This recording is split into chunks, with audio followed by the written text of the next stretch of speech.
Donc là, on enregistre la dernière partie de cette formation, donc le dernier module qui nous permettra de proposer à notre client son identité visuelle. Ce module, je l'ai appelé présentation, mais on va dire que c'est une présentation sommaire. Vous pouvez largement envoyer ça à un client avec ce que je vais vous montrer, mais le mieux c'est quand même de booster votre présentation un maximum. Quand je dis booster sa présentation un maximum, c'est présenter chaque slide d'une certaine manière et dans un ordre bien précis. Donc une présentation en bonne et due forme, comment ça se passe? On parle déjà de la mind map que vous avez mis en page. Ensuite, vous présentez les mood boards à vos clients. Ensuite, vous présentez vos recherches à la main. Ensuite, vous présentez votre logo en noir. Après, vous présentez les couleurs, les polices de caractère, des mises en scène dans plusieurs cas de figure. Là, on va parler logo, on va parler couleur, on va parler pré-charte graphique, donc police de caractère, mais ce ne sera pas une présentation poussée. Ça suffit à présenter, mais si vous voulez vraiment faire une présentation du feu de Dieu qui tue tout, il y a vraiment un protocole à respecter et ça peut prendre 30 ou 40 pages. C'est important de ne pas présenter que le logo comme ça, comme vous le voyez à l'écran. Un logo, ça se présente dans des cas de figure, ça se présente dans certaines mises en scène. Il faut un peu animer ça, il faut orchestrer tout ça pour que votre client y comprenne. Donc avant toute chose, on a notre première piste. Donc ça, on peut l'enlever. On garde de côté cette police qui n'est pas vectorisée. Donc là, on va tout vectoriser. Donc on prend notre palette de couleurs et notre premier logo et on va le mettre sur notre première planche. Voilà. Pourquoi je vous dis que ça se présente pas comme ça? Parce que le client, si vous envoyez le logo avec plusieurs déclinaisons, il va pas comprendre quel logo vous avez choisi et tout. Il faut faire vraiment de la pédagogie. Donc c'est pour ça qu'il faut faire slide par slide et puis faire une petite mise en page et tout. Comme je répète encore une énième fois, ça suffit, mais le mieux, le top pour avoir une présentation quali, c'est de pas faire comme ça. Je vais faire une formation qui parle spécialement de la présentation. Comment présenter un logo, un design ou une charte graphique ou ce que vous voulez à votre client. Voilà, le logo, on le met bien en évidence, c'est le logo qu'on a finalisé. Hop. Donc là, on a nos couleurs. Donc les couleurs, on les remet là. Hein. Là, la police qu'on a utilisée, mais on y reviendra, vous allez voir sur la police. C'est juste pour avoir un plan d'ensemble. La Montserrat. Donc on prend la Montserrat Régular, voilà. Et puis on remet le vrai nom. Logo blanc normal sur et couleur foncée. Donc on va prendre notre couleur foncée. On le met dans une taille convenable pour que ce soit visible. Il ne faut pas faire ça trop petit. Donc on prend tout ça, ainsi que ça. Donc, on prend notre couleur claire. Voilà, première version. Donc ensuite, on a dit qu'il nous fallait une version monochrome. Ok, la version monochrome, comme ça, sur notre couleur claire. Donc notre couleur claire, on va prendre celle-là. Voilà. Donc ensuite, là, logo monochrome sur couleur claire. Donc on va reprendre notre couleur claire, et on va le mettre en plus petite taille, tu vois, pour que le client il voit son logo à plusieurs échelles. Pour qu'on lui montre qu'il marche bien, même en petit. Logo blanc normal et couleur foncée en petite taille. Logotype et couleur claire grande taille. On va mettre le rouge. Voilà. Le logotype c'est ça. On va prendre notre G. Voilà. Comme ça. Notre logo en petit. Donc voilà, on voit que ça marche bien. Pour donner un peu de dynamique, moi tu sais ce que je ferais? Je crois que je le mettrais comme ça. Voilà. Après tu bidouilles. Hein. Tu vois, on a cette couleur là, on la met en scène. Hein. Et puis cette couleur là, autant utiliser ça comme ça. Puis là, on va refaire notre vrai logo. Donc là, planche numéro 1. Ça prend directement une autre ampleur le truc. Ensuite, on reprend notre palette de couleurs, notre logo. Et là, voilà, là c'est là où on parle de police. Donc on avait dit que là pour les contenus, donc là tu vois, police, donc les polices de titre. Voilà, les polices de contenu. Voilà, avec les repolices qui sont là, les polices qui sont encore spécifiées là. Pour que ton client il puisse apprécier la police, il faut mettre un vrai mot. Bienvenue au cabinet Gartner, tu vois, ça va vraiment le plonger dans l'ambiance. Sinon, il aura du mal à apprécier. Tu vois, les clients, il faut un peu leur mâcher le travail. Mais c'est pas grave parce qu'on est là pour ça, tu vois. Il faut partir du principe que le client, pour lui, rien de ce que tu fais de façon naturelle est naturel pour lui. Donc on avait dit que c'était une association entre la Montserrat et la Greycliff. On va l'utiliser là. Greycliff. Tu vois, c'est pas très compliqué à faire, mais ça donne un travail vraiment avec une forte valeur ajoutée. Ta couleur claire. Puis là, tu peux jouer avec... tu peux mettre celle-là. Voilà. Tu peux animer le truc, hein. Tu vois, là, je fais au feeling avec toi, mais... Donc là, ça vibre trop, mais... Faut pas avoir peur de tester. Bienvenue au cabinet Gartner. Là, ça commence à prendre. On va dire que ce sera comme sur son site internet. Donc sur un site internet, ça ressemble plus ou moins à ça. Voilà, et là, tu peux faire comme ça. Faut pas que ce soit trop le carnaval, mais là, voilà. Tu joues avec, tu vois, c'est pour ça que je te dis que quand on choisit nos polices et quand on choisit nos couleurs, ça va beaucoup plus vite après. Tu as juste à décliner tes trucs et tu fais des petits jeux et franchement, tu joues avec ça et tu vois, là, tu vois, c'est de la mise en scène. Tu feras comme ça sur le site internet, hein, et du coup, il va se dire, ah ouais, mon site internet, il aura cette gueule. Voilà. Donc après, tu continues à faire ta balade. Donc tu sauvegardes, hein, bien sûr. Là, on va vérifier qu'on a bien sauvegardé. Ok. On va sur la page 3. Et là, la page 3, on commence à faire de la création graphique. Donc, on va faire de la carte de visite. Donc, ça tombait, on est sur la Greycliff. La Greycliff, on avait dit qu'on mettait des couleurs. Voilà, t'as vu, j'ai quand même préparé, parce que sinon, ça va vous ennuyer de faire ça. Donc, j'ai préparé ça vite fait. Et ensuite, après, c'est pour ça qu'une charte graphique, c'est intéressant je vais vous montrer des petits twists qui vous permettent d'animer des créations. Donc là on a ça, et bien ce truc là pour donner de la vie, tu vois là, ça, même si c'est pas exactement ce qu'on va faire, mais au moins ton client tu le mets tu le mets dans de bonnes conditions. Du coup tu peux faire aussi, vu que tu as des couleurs sombres claires, voilà, tu peux te balader, voilà, là tu vois, on met la couleur sombre, comme ça tu as un contraste. Tu as un côté clair, puis tu as un côté sombre.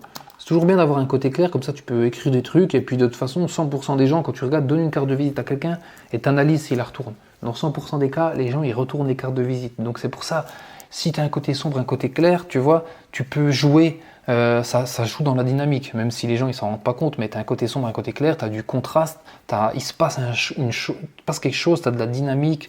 Là, on reprend notre logo qu'on avait préparé là, sur les fonds sombres. Donc on reprend,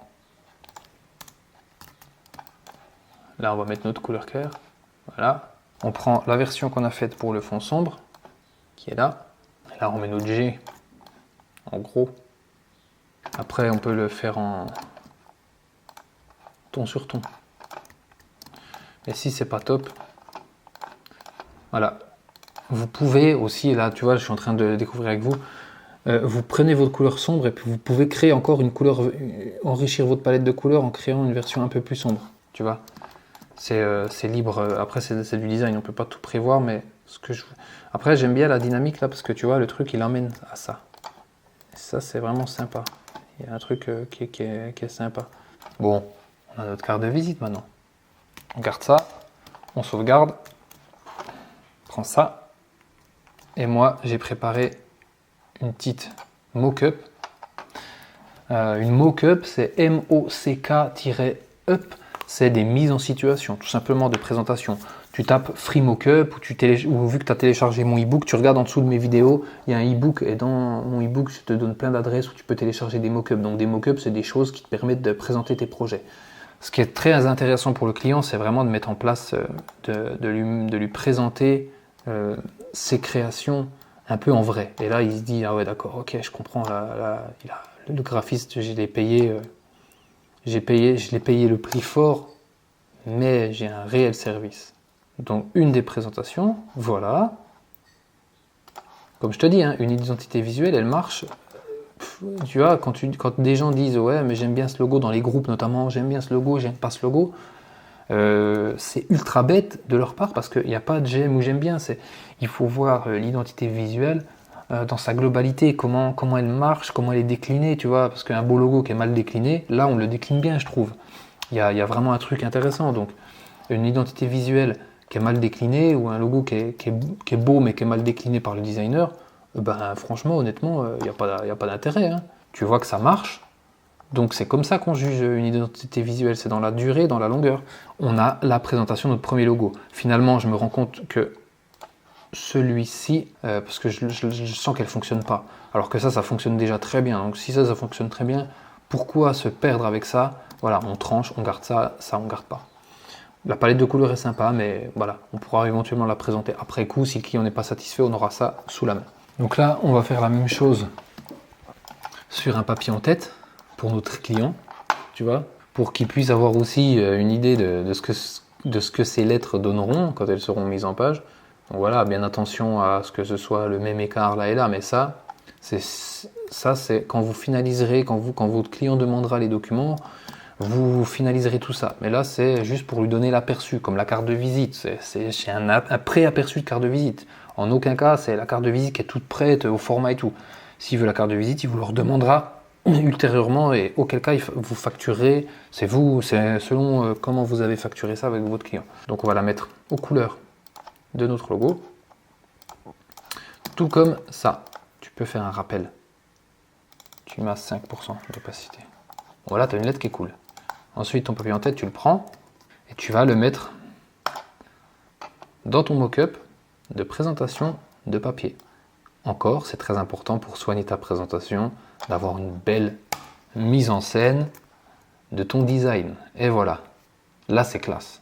Une fois que tu as le JPEG, tu le mets en scène à la place de ce vieux truc marron pas beau. Petit masse d'écritage. Bon, normalement tu fais la présentation sur du InDesign. Là c'est des présentations, encore une fois j'insiste, c'est sommaire. Donc voilà, là ton client il peut juger ton magnifique travail. Puis là si on pousse, on peut mettre ça en couleur de fond. Voilà, comme ça ressort mieux. Donc là on a la présentation 1, on peut regarder. Là c'est la piste avec les polices de caractère. Là c'est notre carte de visite. Et là c'est la carte de visite en situation. Et là c'est notre papeterie. Ensuite on va faire la même chose avec l'autre logo qu'on a développé tout à l'heure. Donc on prend notre piste numéro 2 avec son code couleur. On fait comme tout à l'heure, on duplique le logo pour garder ça quand même, c'est toujours important parce que si jamais il veut changer le mot en bas, on a la police. Et là tu vectorises. Vectoriser, ok. Donc on prend notre logo et on le met dans notre page de présentation. On fait comme tout à l'heure. On choisit, on met nos couleurs qui nous conviennent.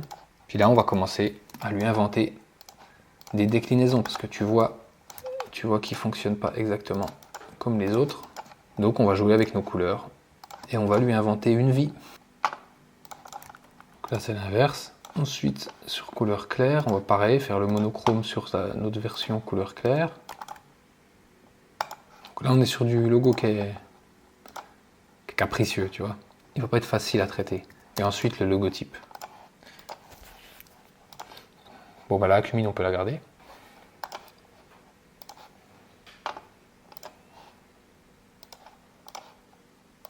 Ensuite, on va sur notre carte de visite. Puis là, on fait la même chose. Notre élément graphique qu'on va utiliser aussi. Qui se prête bien aussi à une carte de visite vu qu'il est anguleux. Là, on a nos cartes de visite. Ensuite, on va les préparer. Notre papier, notre papeterie. Maintenant, on va prendre notre papier en tête. On va le mettre dans notre espace prévu dans le mock-up.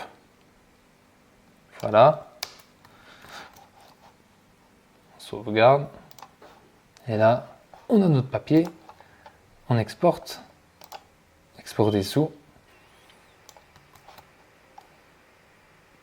Et là, tu vois qu'on a notre deuxième piste de logo. Donc voilà. Là, les polices de caractère avec la Arvo et la Cumine. La Cumine pour le contenu, Arvo pour les titres. Là, on a notre carte de visite. Tu vois, j'étais moins fan de cette piste et ça se confirme. Je suis moins fan de cette piste quand je la vois vraiment présentée. Je suis pas hyper satisfait. Le logotype est plutôt pas mal, il y a de la couleur, il y a du dynamisme. Ça mériterait peut-être en fonction du client voilà, c'est pour une piste, ça mériterait d'être travaillé en fonction de ses retours si lui ça lui plaît. Donc on va refaire un survol.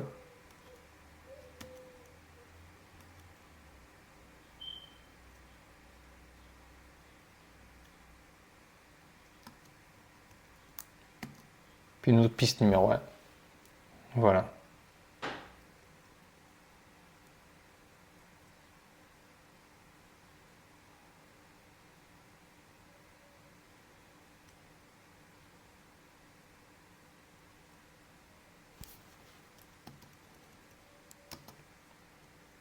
Donc voilà, j'espère que cette formation dans sa globalité vous a plu, vous a été utile. J'espère que vous avez compris tous mes petits trucs et astuces et puis que vous allez pouvoir appliquer cette logique à vos designs, à vos clients. N'hésitez pas à me tenir au courant de si vous avez des questions, s'il y a des choses qui vous ont plu, d'autres qui vous ont moins plu. Je suis complètement ouvert à compléter cette formation avec des petites questions-réponses. Ce serait même hyper intéressant que vous montriez les logos que vous avez créés à l'issue de cette formation. Je serais très curieux de savoir ce que ça donne et de voir comment j'ai pu vous aider et tout ça. N'oubliez pas de me suivre sur les réseaux et sur YouTube. Je vous dis à très bientôt et merci à vous d'avoir pris cette formation. Vous êtes vraiment maintenant des vrais pirates.